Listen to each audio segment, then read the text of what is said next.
주님께서 여러분과 함께 또한 사제의 영과 함께 루카가 전한 거룩한 복음입니다. 주님 영광 받으소서.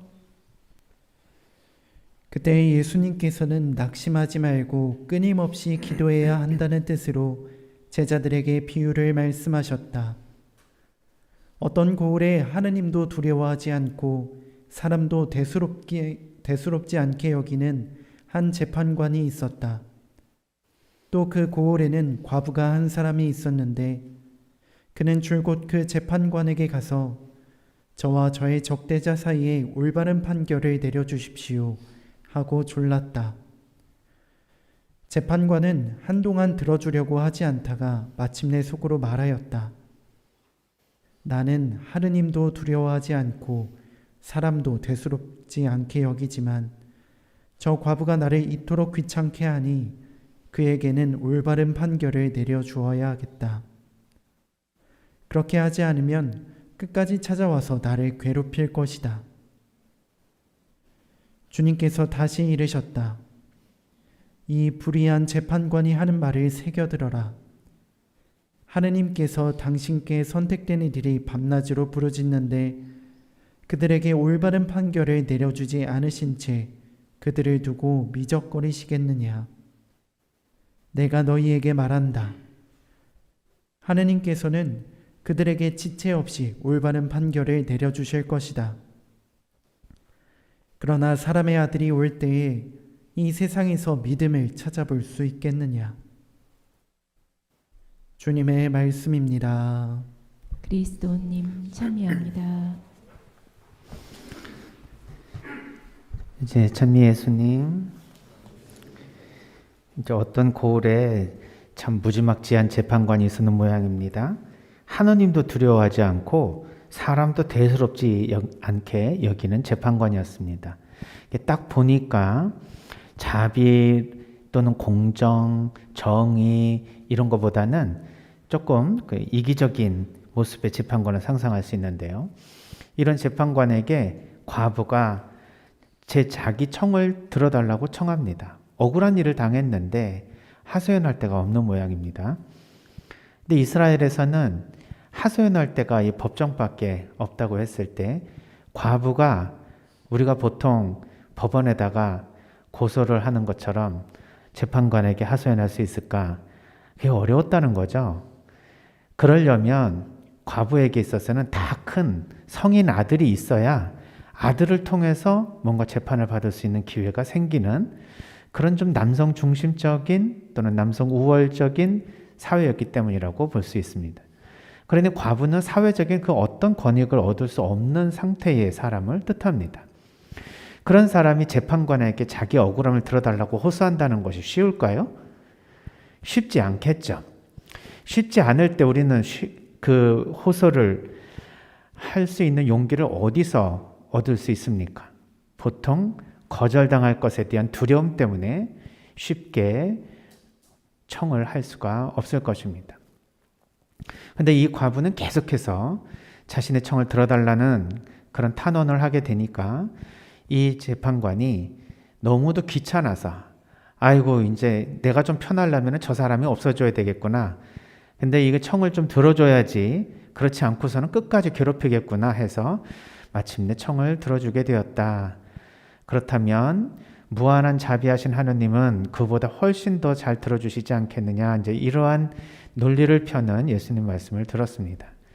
좀 우리 시대에도 인간을 대상으로 뭔가 실험을 할 때 인간에게 실험을 할 수 없는 윤리적인 상황이 생기면 우리는 흔히 이제 동물 실험을 하죠. 그래서 동물 실험을 해서 효과가 있으면 그보다 상위 체계인 인간에게는 당연히 효과가 있다. 뭐 이런 방식으로 어떤 것을 증명한다면 예수님께서도 아주 고약한 사람도 그렇게 자비를 베푼다면 하느님께서야 오죽하시겠느냐 하는 말씀으로 우리에게 하느님을 어려워하지 말고 하느님께 끊임없이 기도하고 간청하라는 말씀을 주십니다. 우리가 하느님께 끊임없이 간청하고 기도를 할 수 없는 이유가 몇 개 있죠. 저는 한 4개를 생각해 봤습니다. 2개는 우리 개인 내면에 내 자신에게서 나오는 이유고요. 두 개는 이제 하느님 쪽에서 그러실 것 같아라는 생각에서 우리가 하느님을 이런 분이라고 생각해서 하느님의 존재에서부터 나오는 이유라고 생각이 들었습니다. 첫 번째 볼까요? 우리가 하느님께 뭔가 기도를 끊임없이 또는 용기 있게 청하지 못하는 이유가 뭘까? 이제 이렇게 말씀을 드렸으니까 뭔가 하고 무슨 말씀을 하시나 하고 궁금해 하실지 모르지만 한번 내 안에서 한번 찾아봅시다. 나는 하나님께 뭔가를 끊임없이 잘 기도하고 있는가? 그렇지 않다면 내 쪽에서 요인이 뭔가? 첫 번째는 이거 아닐까요? 내가 그럴 자격이 있나?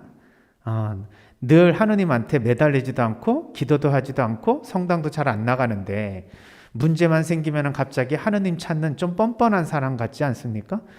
그러니까 이 자격지심에 하나님 앞에 자존감도 챙기지 못하는 내 자신 때문에 하나님께 기도를 하기가 어려울 것입니다. 그러니 막상 하나님 앞에 나가려고 하니 그동안에 못했던 내 자신, 이 죄인을 바라보게 되니까 참 용기 있게 나가기가 어려운 것이죠.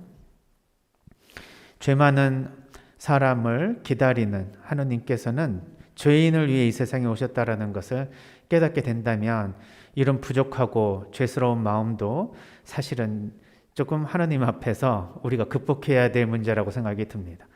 아무튼 내 자신에 대한 부족한 모습 때문에 하느님께 못 나아가는 그런 아이러니가 이 신앙 안에 발생하고 있다. 두 번째는 또 뭐가 있겠습니까? 내 자신 쪽에서의 이유를 찾아본다면 에휴, 이런 것을 하느님께 요청한다는 것이 말이 돼? 요 정도는 내가 처리를 해줘야지. 뭔가 하느님께는 큰 거를 요청을 해야지. 그런 거 있지 않습니까? 예를 들면은 우리 인간 사회에서도 내가 누군가에게 도움을 받을 수 있는 큰 분을 알고 계신다. 그때 그분에게 뭔가 도움을 청할 때 좀 큰 부탁을 청해서 얻으면은 좋은데 조그만 거 이런 거 부탁 계속 청하다가 나중에 진짜 큰 걸 못 청할까 봐 아껴두는 분들이 있기는 할 겁니다. 비슷한 예가 될지는 모르겠지만 아무튼 내 자신이 하느님께 이런 거 조금 아무것도 아닌데 인간적으로 좀 감정이 많이 힘들다고 하느님께 요청해서 얻을 만큼 하느님 그렇게 한가하신 분인가? 하느님 그렇게 이런 것까지 신경 써주시면서 나를 도와주시려나? 이런 생각이 우리에게 들어오죠. 이것도 전부 다 우리가 어렸을 때 내 자신이 부모님과의 관계나 사회 사람들과의 관계에서 얻어지는 인간 체험을 빗대어서 하나님을 생각하기 때문에 그렇습니다. 조금 이런 걸 뭐 이렇게 부탁하면 너는 왜 이렇게 의지가 박약하냐, 이런 거 네 스스로 해야지, 이런 것까지 사람들에게 맨날 부탁하고 그러면 어떻게 살아갈래? 이런 생각, 이런 말들을 우리가 많이 하고 듣게 되면 우리는 자연스럽게 뭔가 그럴듯하고 정말 꼭 청해야 될 것 아니면 웬만하면 자기 손으로 하려고 하는 마음도 생길 것입니다. 그것도 필요한 덕일 수 있겠지만 하느님께서는 일상의 하나하나를 다 공유하고 함께 하시기를 원하는 그 친밀함을 위해 인간이 되셔서 이 세상에 오시지 않았습니까? 그것을 생각해 보면 오히려 하느님은 그런 것을 공유하지 않고 큰 사건만을 뭔가 청하려고 한다는 마음을 가질 때 속상하지 않으실까 생각이 듭니다. 아무튼 이 두 가지 조건은 인간적인 우리 내면의 조건인데 이제 세 번째, 네 번째는 하느님께서 어떤 분이시라고 생각을 하면서 얻어지는 그러한 불편감이에요. 세 번째 한번 생각을 해봅시다. 하느님께서 내가 이런 청을 들어달라고 요청했을 때 어떻게 반응하실까? 네, 요즘에 문자 보냈는데 아무것도 답변을 안 하면 익십이라고 하지 않습니까? 하느님께 분명히 뭘 말씀을 드렸는데 반응이 없으신 거예요. 백날 얘기를 해봐도 공허하고 그냥 혼자 떠드는 목소리 같은 느낌이 들 때 하느님이 계시나 안 계시나 이게 의심스러운 단계는 이미 하느님과의 관계가 아니고요. 하느님을 믿는 신앙인들에게는 계심은 아는데 내가 그렇게 중요한 존재로 느껴지시지 않고 또 내가 아무리 요청해도 그냥 외면하시거나 뭐 알아서 하겠지 하고 그냥 넘어가시는 분 정도 생각하실지 모르겠습니다. 이것도 가만히 한번 생각을 해보세요. 내가 누구에게 정말 어려운 부탁을 용기 내서 한번 얘기했는데 그런가 보다 하고 그냥 넘어간 사람들, 이런 사람들로부터의 상처받은 생각들이 있으면, 특히 나를 사랑하는 사람으로부터 그러한 상처를 받게 되면 하나님도 왠지 꼭 그러실 것 같은 느낌이 들 수가 있을 것입니다. 그러니까 공허한 메아리로 하느님께 계속해서 기도를 드린다 했을 때 하느님이 그거를 잘 안 들어주실 것 같아요. 이제 그거는 뭐냐면은 들어준다 안 들어준다가 아니라 그 하느님께서 해야 될 일이 너무 많으신데 나 같은 사소한 일에 관심이 잘 안 갈 것 같은, 그래서 죄송한 마음도 있는 거지만 또 하느님께서 이러한 것을 나에게 해주지 않을 것 같은 마음은 첫 번째 우리가 하느님께 다가가지 못하는 이유와도 연결이 됩니다. 내가 보잘것없는 사람이고 기억될 만한 사람이 아니기 때문에 그런 거죠. 하느님께서 신경 쓸 일이 한두 개십니까? 그런데 나 이런 걸 들어주실 만한 그런 여유가 있었겠습니까? 그러니 이런 얘기를 한다는 것은 내 쪽에서는 죄송스러운 일이지만 하느님 쪽에서 봤을 때도 별 볼 일 없는 일일 수 있기 때문이다. 이런 생각에 내가 끊임없이 하느님께 기도하기가 어렵겠죠. 네 번째는 사실 오늘 복음에서 이야기하는 그러한 비유의 말씀을 생각하게 해주는 이유입니다. 하느님께서 거절하실 것 같아요.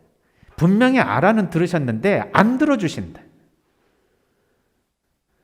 그래서 그 파우스티나 성녀께 그 자비의 묵주 기도를 계속 바치라고 하실 때 그 메시지 중에 이런 말씀이 있었습니다. 하느님께 내가 간절히 청하는 그 기도의 요청이 하느님께서 원하시는 것인지 아닌지를 구별할 수 있는 은총이 그 기도를 지속적으로 하다 보면 알게 된다는 말씀이 있거든요.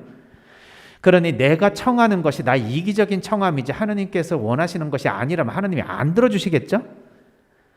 내가 청하는 것이 하느님께서도 원하시는 것이라면 당연히 들어주시겠지.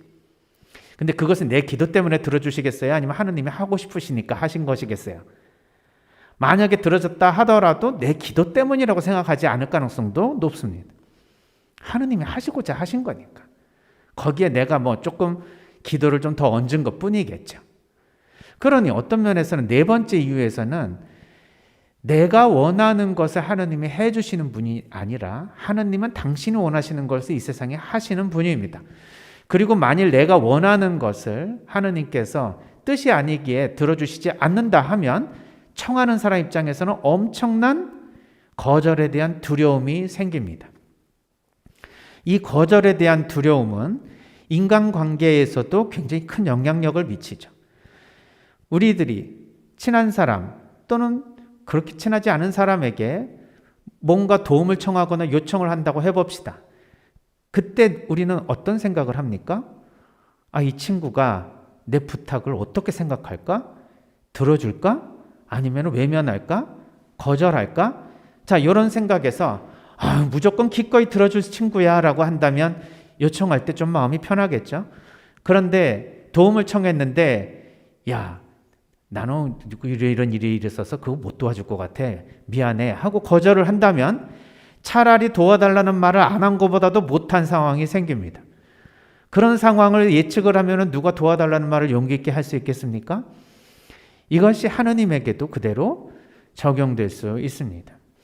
이것에 대한 극단적인 거절에 대한 두려움이 심리적으로 생기면 성격 장애가 발생합니다.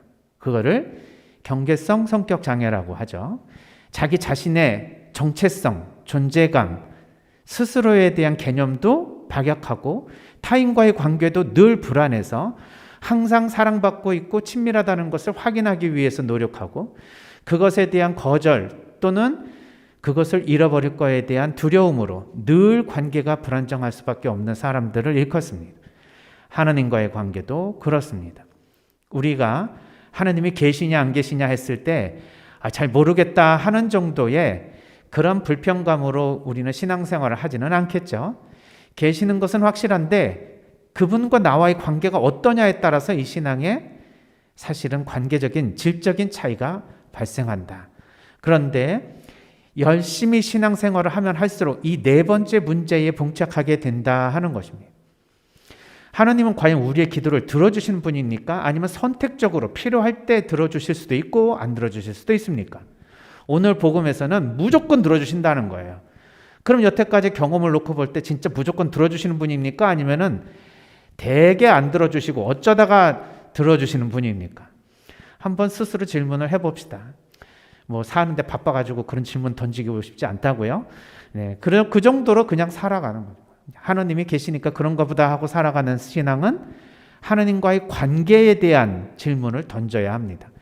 우리가 성당 나오고 그냥 의무적으로 신앙생활의 조건을 따라간다고 해서 신앙인이 아니라 하나님은 나한테 어떤 존재인가에 대한 관계를 우리가 스스로 질문을 던지고 거기에 대한 답변을 할 수 있을 때 우리는 신앙인이라고 볼 수 있는 것이죠. 이때 하나님은 오늘 이 복음에서 말씀해 주시는 것처럼 끊임없이 지속적으로 기도할 때 반드시 들어주신다는 겁니다. 근데 여기에서의 핵심은 하나님은 우리가 원하는 방식이 아니라 당신께서 우리에게 이익되는 방식으로 기도를 들어주신다는 것을 알아야 할 필요가 있는 것이죠. 우리가 원하는 방식이 때로는 하나님이 원하는 방식이 아닐 수도 있다라는 이 세 번째 우리의 그런 두려움은 사실은 우리가 진짜 원하는 것이 우리에게 진짜 이익이 되는 것인지를 모르고 우리가 도움을 청하는 것일 겁니다. 어떤 면에서는 하나님은 무조건 기도를 들어주십니다. 그러나 우리의 청하는 방식의 그 형태에 따라서가 아니라 하나님께서 우리에게 진짜로 필요한 그리고 유익이 되는 방식으로 주신다는 사실을 알면 어떻습니까? 우리는 기도할 때 어떤 방식이든 항상 들어주시는 하나님께 감사를 하지 않을 수 없습니다. 설사 안 들어주셨다고 생각한다면 안 들어주신 것이 아니라 들어주셨는데 우리가 아직 느끼지를 못하는 것일 겁니다. 분명히 시간이 지나고 뒤돌아보면 그것이 하나님께서 나의 기도를 들어주셨다는 것을 깨달을 수 있겠죠. 그래서 오늘 이 복음 말씀은 하나님께 감히 청하지 못할 자격이 있는 이런 과부의 재판관에게 청하는 그 모습을 통해서라도 우리가 첫 번째, 두 번째 두려움인 우리 자신이 하나님께 기도를 할 수 있는 존재나 되나? 그럴 가치라도 있나? 내가 그럴 자격이 있나라는 생각으로부터 우리가 벗어나야 된다.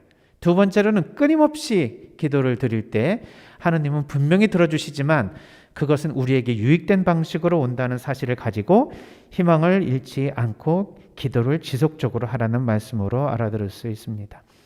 우리에게 있어서의 하나님의 기도는 하나님과 우리의 관계를 말합니다. 무엇인가를 청하는 것은 그것의 하나의 형태인 것이죠. 사랑은 늘 청함과 그리고 항상 그것을 수용하고 그 사람을 위해서 무엇인가를 주는 관계를 통해서 발생하고 유지되고 완성됩니다. 우리는 하나님과의 관계를 어떤 방식으로 하고 있는지 생각해 볼 수 있었으면 좋겠습니다.